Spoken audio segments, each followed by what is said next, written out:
ಎಲ್ರಿಗೂ ನಮಸ್ಕಾರ. ಈ ದಿನ ನಾನು sweet corn, American sweet corn masala ಹೇಗೆ ಮಾಡೋದು ಅಂತ ತೋರಿಸ್ಕೊಡ್ತಾ ಇದ್ದೀನಿ. ನೋಡೋಣ ಬನ್ನಿ. ಮೊದಲಿಗೆ ಒಂದು ಕುಕ್ಕರ್ನ ಇಟ್ಟು ಅದರಲ್ಲಿ ಒಂದು 4 ಲೋಟದಷ್ಟು ನೀರು ಹಾಕೊಳ್ಳೋಣ. ನೀರು ಒಂದು ಸ್ವಲ್ಪ ಜಾಸ್ತಿ ಬೇಕಾಗತ್ತೆ. ನೀರು ಹಾಕೊಂಡ ನಂತರ ನೋಡಿ, ಒಂದು ಪ್ಲೇಟ್ನ, ಕುಕ್ಕರ್ ಒಳಗಡೆ ಇರೋ ಪ್ಲೇಟ್ ಬರುತ್ತಲ್ಲ, ಆ ಪ್ಲೇಟ್ನ ಇಟ್ಟು ಒಂದು ಬಟ್ಲನ್ನ ಅದರೊಳಗಡೆ ಇಡೋಣ.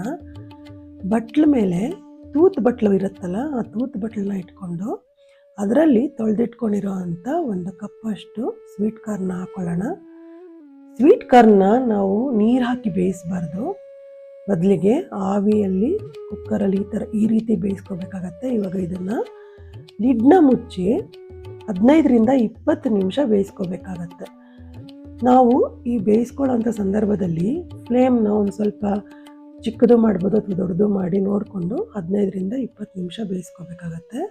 ವೆಯ್ಟ್ನ ಇಡೋದು ಬೇಕಾಗಲ್ಲ, ವೆಯ್ಟ್ ಇಡದೇರೇ ಬೇಯಿಸ್ಕೋಬೇಕಾಗತ್ತೆ. ನೋಡಿ, ಇವಾಗ ಒಂದು 15-20 ನಿಮಿಷ ಬೇಯಿಸಾದ್ಮೇಲೆ ಇವಾಗ ನೋಡಿ ಇದು ಆಗಿದೆ. ಇದು ಸ್ವೀಟ್ ಕಾರ್ನು ತುಂಬ ಏನು ಬೇಯಲ್ಲ, ಅದು ಒಂದು ಹಾಫ್ ಬೆಂದಿರತ್ತಷ್ಟೇ, ಅಷ್ಟೇ ಬೇಯಿಸ್ಕೋಬೇಕಾಗತ್ತೆ.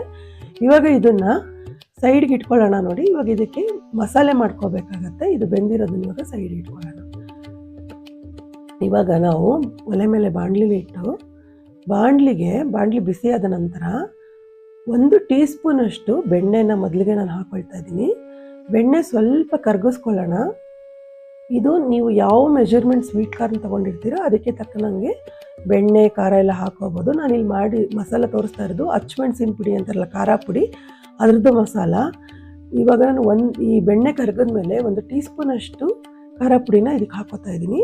ಇದು ಖಾರ ಪುಡಿ ಜೊತೆಗೆ ನಾವು ಖಾರ ಪುಡಿ ಬಿಟ್ಟು ಬೇಕಾದರೆ ಚಾಟ್ ಮಸಾಲನ ಹಾಕೋಬೋದು, ಹಾಗೆಯೇ ಪೆಪ್ಪರ್ ಮಸಾಲನ ಹಾಕೋಬೋದು. ಇದು ಸೇಮ್ ಮಾಡೋದೆಲ್ಲ ಇದೇ ಥರ. ಬೆಣ್ಣೆ ಕಾಮನ್ ಆಗಿ ಎಲ್ಲ ಮಸಾಲೆಗೂ ಬೆಣ್ಣೆನ ಹಾಕ್ಕೊಳ್ಳೇಬೇಕಾಗತ್ತೆ. ಇವಾಗ ನೋಡಿ, ರುಚಿಗೆ ಎಷ್ಟು ಬೇಕಷ್ಟು ಉಪ್ಪು ಹಾಕೋತಾ ಇದ್ದೀನಿ. ನಾನು ಒಂದು 1/4 ಸ್ಪೂನ್ ಉಪ್ಪು ಹಾಕ್ಕೊಂಡಿದ್ದೀನಿ ಅಷ್ಟೇ. ಇದನ್ನೆಲ್ಲ ಚೆನ್ನಾಗಿ ಮಿಕ್ಸ್ ಮಾಡಿಕೊಂಡು 1 ಡ್ರಾಪ್ ಅಥವಾ 2 ಡ್ರಾಪ್ ಲೆಮನ್ ಹಾಕೋತಾ ಇದ್ದೀನಿ. ಲೆಮನ್ ಜಾಸ್ತಿ ಬೇಕಾಗಲ್ಲ.